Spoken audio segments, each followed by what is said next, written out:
Welcome back to the Pursuit of Accuracy. I'm Josh. Today we are taking the JP AR22. We're going to shoot this from 50 yards all the way out to 400 yards and everything in between, because this is part 2 of the JP Precision Rimfire AR22 series. And before we jump straight in that, I want to thank our channel sponsors, Utah Airguns. If you're looking for anything precision rifle accessory or airgun accessory, then check those guys out. I think you'll be pleasantly surprised with what you find. Now for today, we are following up on part 1, where I showed you all the groups of the JP-AR22, and we did a little bit of distance, but not a lot. So the Ely semi-automatic Benchrest did do the best. I bought 6 lots of this to test. I shot them off camera. 3 were better than the other 3, so 3 kind of sucked, to be honest. 3 were okay. So I decided to test those, and that's what you're going to see now. So I shot all 3 of these at 50 yards, and then you're about to see we're going to take this out to 150 yards just to see how it does at distance.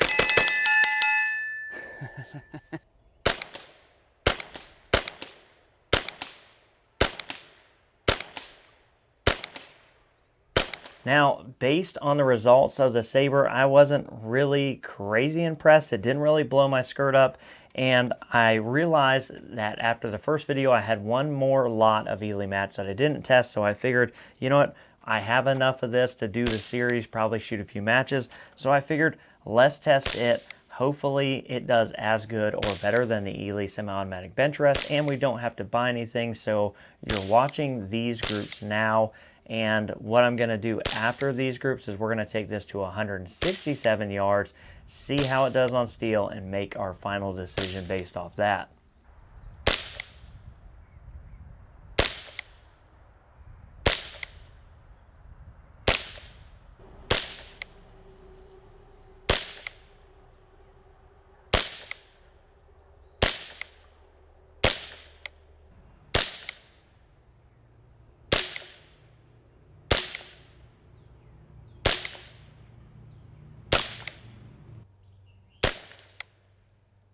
Aim low.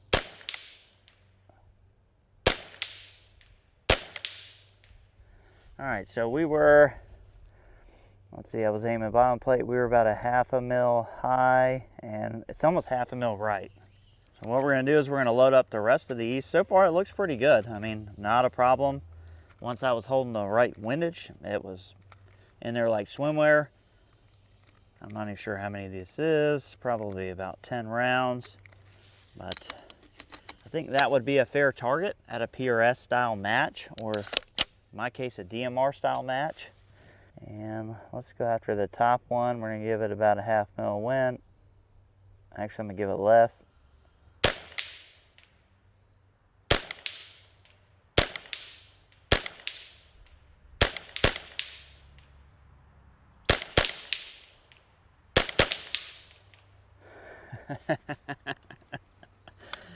Oh boy, that's a lot of fun.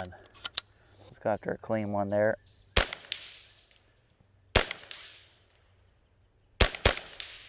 Oh, I pulled it.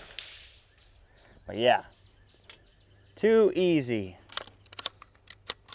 So I think the Ely match did just as good or better than the Ely semi-auto Benchrest in the old JP. So I figured that was enough reason to not go out and buy more Ely Saber, because I only bought like 2 boxes of each lot. So to get the same performance as what I already had in the Ely match, I was going to have to spend money, wait on it to come in, and really I wanted to take this thing out and stretch its legs. So that's exactly what we did. We took this out to my local range and we shot this to 400 yards on steel. So let's head out there now and see how it does. Well, welcome out to the 400-yard range. We're going to get right into it. We have a little bit of wind, tailwind behind us. We'll get the kestrel set up for that in just a second, but we are going to shoot this out to hopefully 400 yards. We'll see how the wind treats us today. If you notice, between the last time you saw me, the rifle has a different optic on it. This is the Element Gen 2 Nexus. I had the Gen 1. Do a full review on that.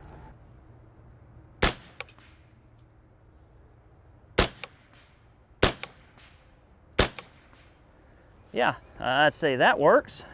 All right, let's see what that guy is. 207.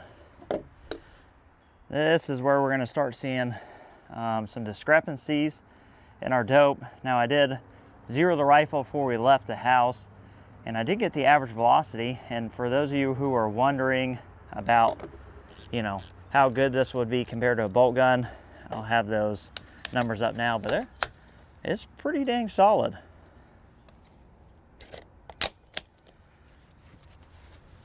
All right, we're at 207 here.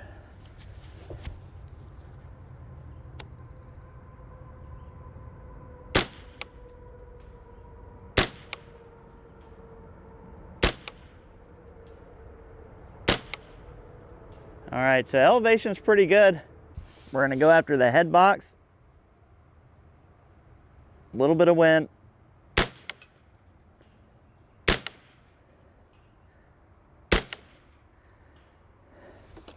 Can't complain about that. And so that lines up. All right, so I hate to interrupt the video, but you guys know that I like to bring you very high quality video.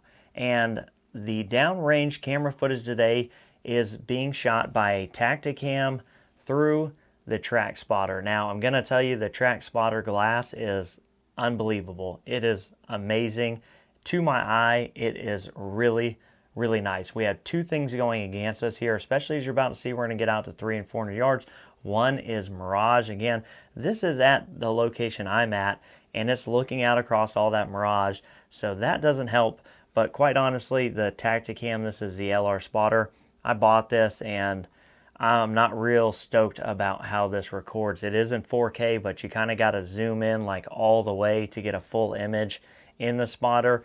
And as you can see, the footage just isn't that great. So I need to apologize firstly to you guys, because that's not the kind of video quality that I normally bring to you. So I'm sorry about that. And really, I gotta apologize to Track, because this Tacticam makes this Track, which is really amazing, look like crap. And hopefully I'll get a chance to rectify that, because I'm doing a full review on this spotting scope. I'm going to figure out some other method of filming through this.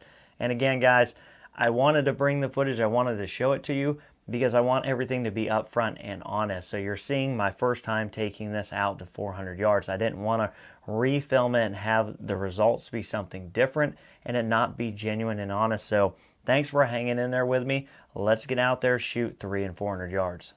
Let's go ahead and try and range our next target down. We're gonna go 300.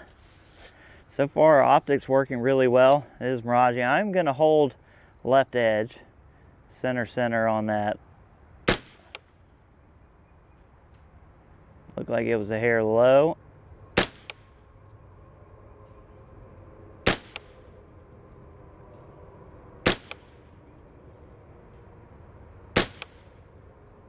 Okay, just hit off just where I was holding. We're gonna go head box on that guy.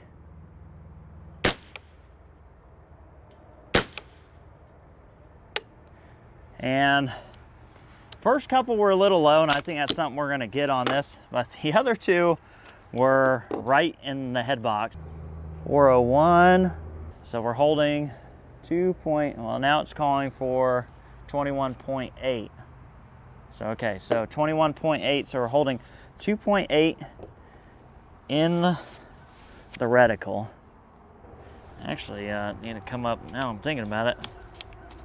Place the scope. I never did change my cheek rest. There we go. All right, so I'm gonna hold left edge and 2.8-ish mils. Well, now it's backed up. We're going center. Might help if I put some ammo in it.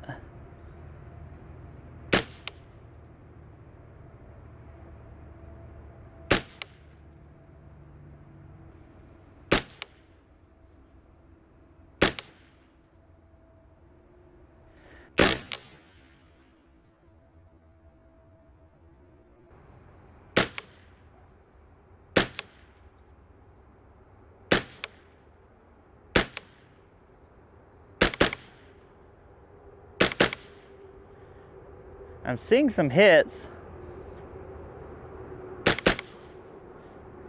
All right, so all in all, I think this did really well. Again, we've tested kind of minimal ammo, and I just took what ran okay and went out there. See, it's very effective, and for what I intend to do with this rifle, which is shoot DMR, and just have this as a trainer and my DMR rimfire match gun, I think it's going to do really well at that, and it has met my expectations. All in all, this worked really well. Also, if you're an astute observer, then you'll notice that we had a different scope. I've had the Leupold Mark IV HD on here. Then I put on a new Element Nexus Gen 2 scope to test that. I also put that on a Centerfire 6.5 Creed, which is why you don't see it now. We have the Leupold back on here. And we are using 15 round Black Dog mags. These have ran really, really well. This is what I'm going to run in the DMR rimfire match. And I think on the first video of all this, I told you that I was going to kind of wrap that all into part 2. But as you can tell, this video is already running long. So there will be a part 3, and it will be about this rifle in the match against some of the most competitive rifles in my area. And we're going to see how it fares out. We're going to see if it comes back to bite me, or if this is really going to help me save a lot of time and come away with a win on that match. But as always, guys, I appreciate you watching. We'll catch you on the next one.